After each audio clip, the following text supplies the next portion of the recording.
অসহযোগ আন্দোলনে গণপ্রতিরোধের মুখে প্রধানমন্ত্রীর পদ থেকে সরে গিয়ে দেশ ছাড়তে বাধ্য হন সাবেক প্রধানমন্ত্রী শেখ হাসিনা। হাসিনার পদত্যাগের পর দেশ চালনায় অন্তর্বর্তীকালীন সরকারের প্রধান উপদেষ্টার দায়িত্ব নিয়েছেন ডক্টর মোহাম্মদ ইউনূস। সঙ্গে রয়েছেন ১৭ জন উপদেষ্টা, যাদের মধ্যে অন্তর্বর্তীকালীন সরকারের আইন, বিচার ও সংসদ বিষয়ক মন্ত্রণালয়ের দায়িত্ব পেয়েছেন ঢাকা বিশ্ববিদ্যালয়ের আইন বিভাগের অধ্যাপক ডক্টর আসিফ নজরুল। আন্দোলনের শুরু থেকেই ছাত্রদের পক্ষ নিয়ে আওয়াজ তুলেছিলেন ঢাকা বিশ্ববিদ্যালয়ের আইন বিভাগের অধ্যাপক ডক্টর আসিফ নজরুল।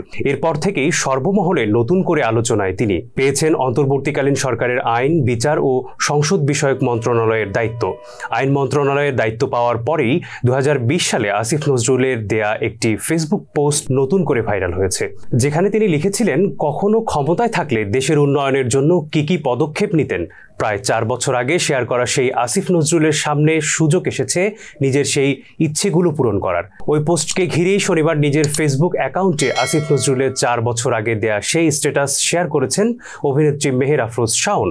আসিফ নজরুলের প্রতি নিজের প্রত্যাশা জানিয়ে ক্যাপশনে লিখেছেন, এখন নিশ্চয়ই হবে, আশায় আছি।